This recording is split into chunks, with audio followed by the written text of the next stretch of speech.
Good day, class. So today we're going to be tackling this question on BIBO stability. So given this equation and you're told to find whether this is a bounded in, bounded out system and whether it's a stable system. So BIBO stability. First, we're going to take the Laplace of both sides. The Laplace of a second order equation is giving us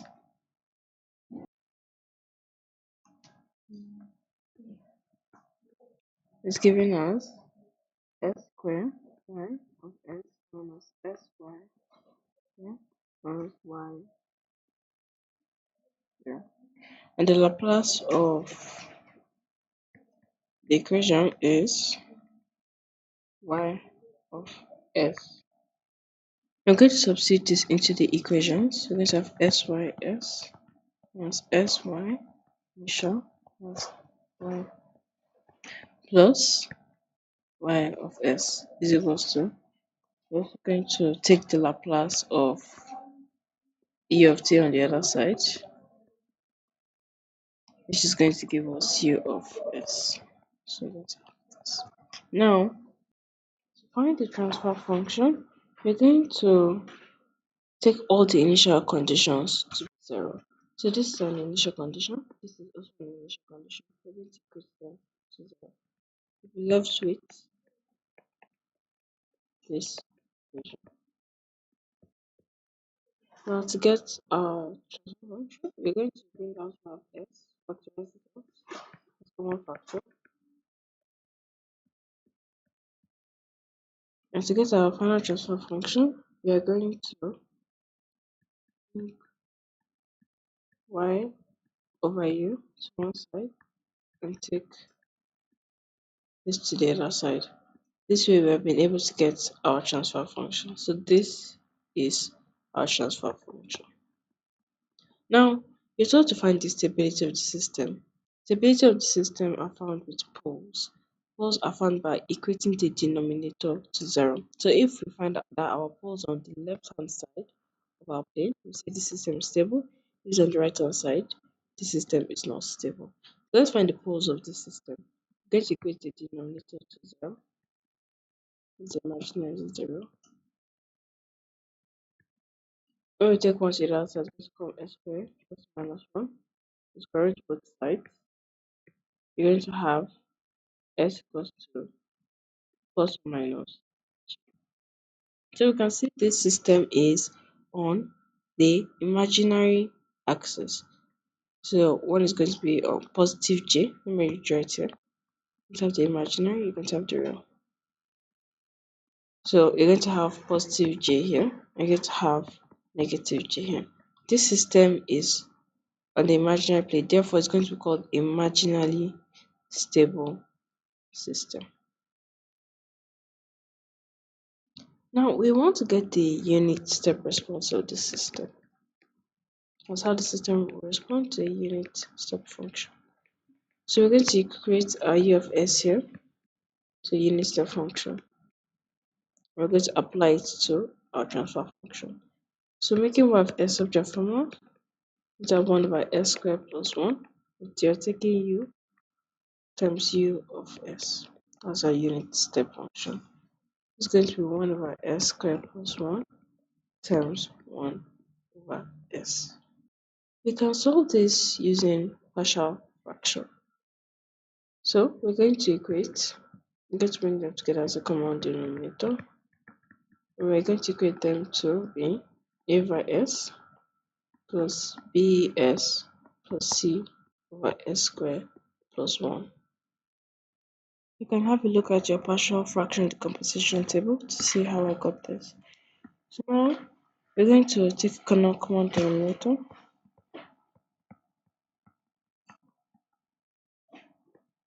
Let's multiply this common denominator. Let's multiply a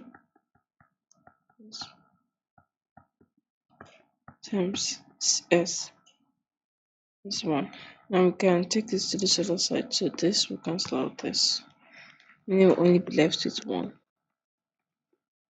We can choose not to expand this for now.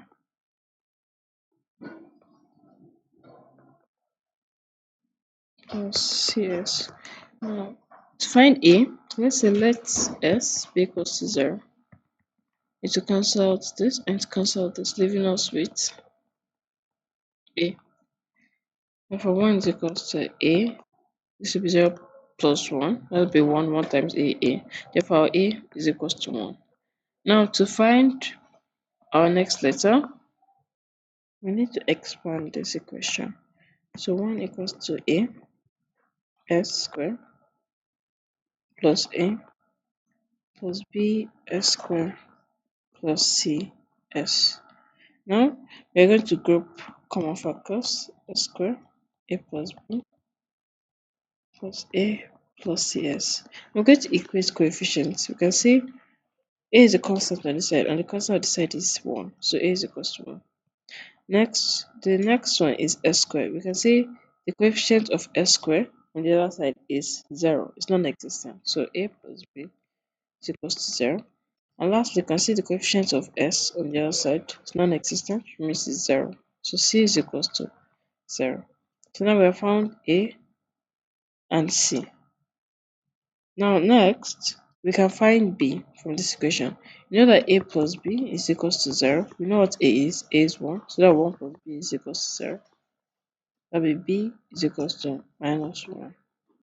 So therefore, we found our final equation. A is equals to 1, b is equals to minus 1, and c is equals to 0.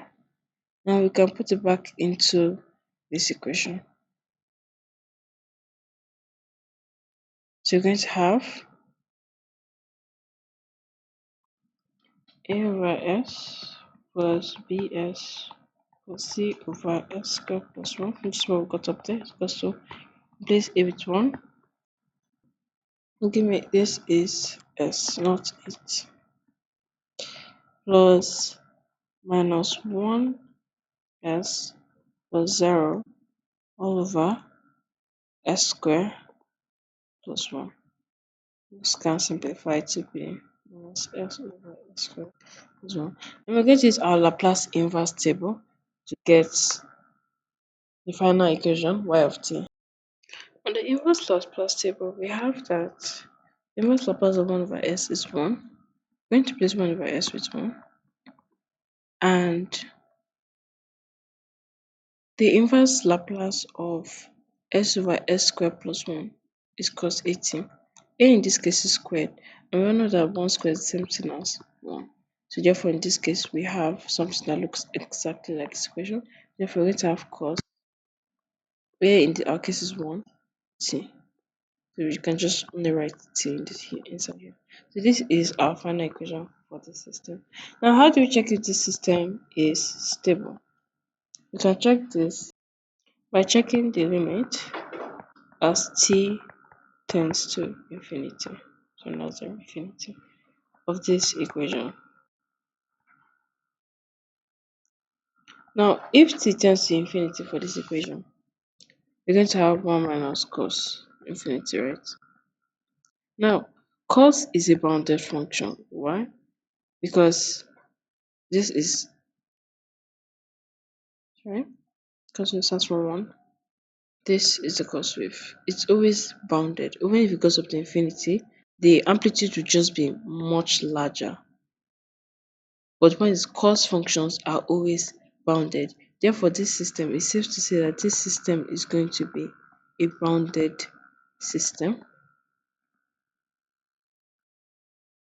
So therefore from there we know that this is going to be a bounded input bounded output stable system.